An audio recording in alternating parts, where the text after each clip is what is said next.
তো হ্যালো বন্ধুরা, welcome back to my channel. তো আজকে তোমাদের সাথে শেয়ার করব ইলিশ মাছের বেগুন দিয়ে পাতলা করে ঝোলের রেসিপি। তো এটা করার জন্য প্রথমেই আমি ইলিশ মাছগুলোকে ভালোভাবে ধুয়ে নিয়েছিলাম। তারপরে এদিকে বেগুনগুলো আমি কেটে রেখে দিয়েছিলাম। তারপরে যে ভালো করে ধোয়ার পর মাছগুলোতে আমি নুন আর হলুদ দিয়ে মাছগুলোকে হালকা করে ভেজে নেব, কারণ আমি ঝোল বানাবো, তো তার জন্য হালকা করে ভেজে নেব। ভাপা বানালে তো কাঁচাই করতাম, তো ঝোলের জন্য মাছগুলোকে হালকা করে ভেজে নেব। তো এদিকে নুন আর হলুদ দিয়ে আমি মাছগুলোকে ভালোভাবে মেখে নেব, পুরো সব দিকে যেন হলুদ আর নুনটা যায়, তার জন্য ভালোভাবে মেখে নেব। তো ইলিশ মাছ খেতে কার কার ভালো লাগে তো অবশ্যই আমাকে কমেন্টে জানিও তোমরা। আর আমার তো অনেকেই ভালো লাগে ইলিশ মাছটা, কারণ মাছের মধ্যে আমার ফেভারিট মাছই হচ্ছে ইলিশ।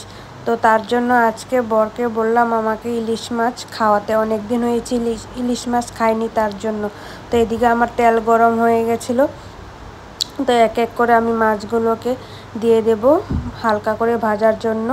তো আমি এক এক করে দিয়ে দিচ্ছিলাম মাছগুলো। আর ওদিকে দেখো খুব ফুটছিল, মাছের ভিতরে যে ডিম ছিল তার জন্য ফুটছিল। তো আমার ছিটাও এসেছে আমার হাতে, 2-3 বার এসেছে আমার হাতে তেলের ছিটাই। দেখো কিভাবে ফুটছে, তোমরা তো দেখতেই পারছো। তো আমি এখানে 2 টুকরা দিয়েছিলাম, তারপর আরেক টুকরাও দিয়ে দিয়েছিলাম। মাছের পিসগুলো এতই বড় বড় ছিল যে কড়াইতে আটছিলই না, তার জন্য আমি 3 পিসই দিলাম ভাজার জন্য। তো আমি এদিকে দেখো আরেক পিস দিয়ে দিলাম, কষ্ট করে, জায়গা হয়ে গেছিলো, এটা ছোটো ছিল তার জন্য। তো মাছের এক সাইড হয়ে গেছে ভাজা, তো আমি উল্টে দিচ্ছিলাম আরেক সাইড ভাজার জন্য। তো মাছগুলো দেখো এক সাইড পুরো লাল লাল হয়ে গেছে, তো আমি আরেক সাইড উল্টিয়ে দিচ্ছিলাম মাছগুলোকে। মাছ ভাজার সময় কিন্তু মাছগুলো থেকে অনেক সুন্দর এক গন্ধ বের হয়েছিল, ইলিশ মাছের যেটা গন্ধ থাকে পুরো বের হয়েছিল। আর তেলও কিন্তু অনেক ছেড়ে দিয়েছিল, মাছটা কিন্তু অনেক ভালো ছিল, অনেক ফ্রেশও ছিল। আর আমাদের এখানে কিন্তু ইলিশ মাছের এখন কিন্তু কেজি চলছে 2000 থেকে 3000-এর মধ্যে। তো তোমাদের এখানে কেজি কত এটাও আমাকে জানাবে। তো এদিকে দেখো আমার মাছগুলো ভাজা হয়ে গেছিলো, তার জন্য আমি মাছগুলোকে উঠিয়ে নিয়েছিলাম। তো আর এদিকে 4 পিস হয়ে গেছে আমার ভাজা। তো এখানে বাকি মাছগুলো আমি এক এক করে সবগুলো ভেজে নেব হালকা করে। তো আজকে অনলি 5 পিসে রান্না করব, কারণ আমরা 5 জন ছিলাম। আর বাকিগুলো ভেজে রেখে দেবো কালকের জন্য। তো এদিকেও দিয়ে দিলাম বাকি মাছগুলো কড়াইতে ভাজার জন্য। তো এদিকে আমার এগুলোও ভাজা হয়ে গেছে, সবগুলো আমি তুলে নিচ্ছিলাম। তো আমার মাছ ভাজা কমপ্লিট।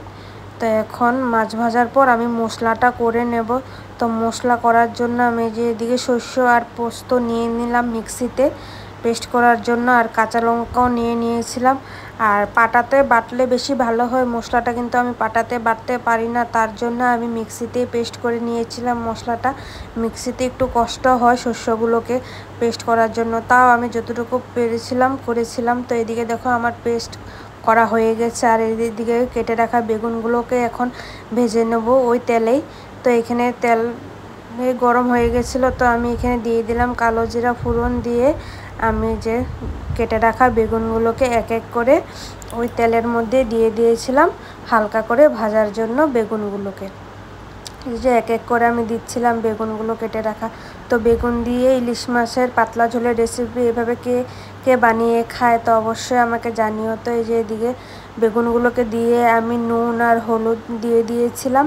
তো নুন হলুদ দিয়ে আমি এখন এটাকে একটু হালকা করে ভেজে নেব। তো এই যে আমি নুন হলুদ দিয়ে একটু নাড়াচাড়া করে রেখে দেব। তো রাখার পর আমি এটাকে হালকা করে ভেজে নেব। তো যেদিকে আমার হালকা করে ভাজা হয়ে গেছিলো দেখতেই পাচ্ছ তোমরা, তো হালকা লাল লাল হয়ে গিয়েছিলো। তারপর আমি ওই যে বেটে রাখা পেস্টগুলো, শস্য পোস্ত কাঁচা লঙ্কা এগুলোর পেস্টগুলো আমি ওই বেগুন ভাজাটার মধ্যে দিয়ে দিলাম। তো এই দেখো এখনই দেখতে কত ভালো লাগছে, তারপর রান্নার পরে তো আরোই ভালো লাগবে। তো এদিকে পেস্টটা দেওয়ার পর আমি ওতে লঙ্কা গুঁড়া, নুন, হলুদ সব কিছু এক এক করে গুঁড়া মশলা দিয়ে দিয়েছিলাম।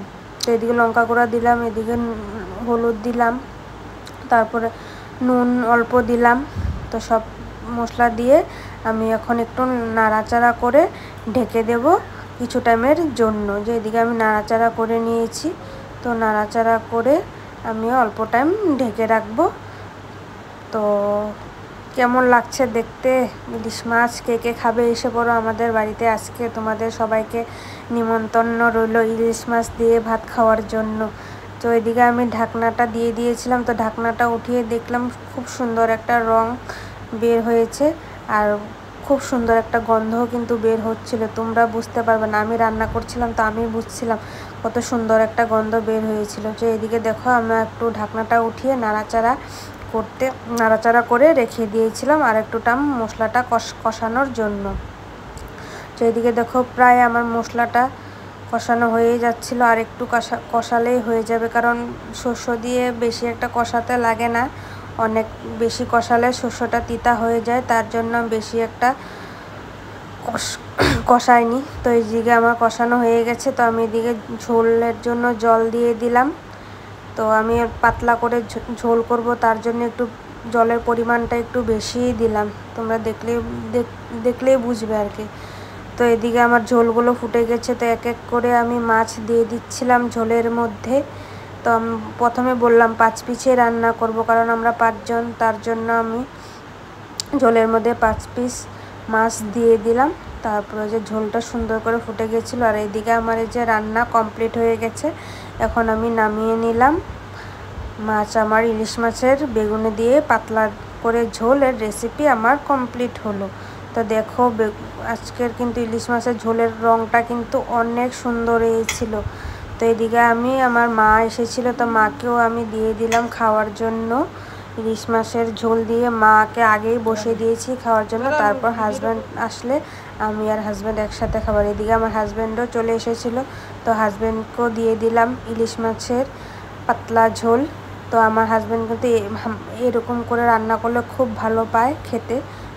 এরকম হয়েছে ঝোলটা মাছের, অনেক স্বাদ হয়েছে। অনেক স্বাদ হয়েছে কি? রাঁধতে পারি কি? পারো।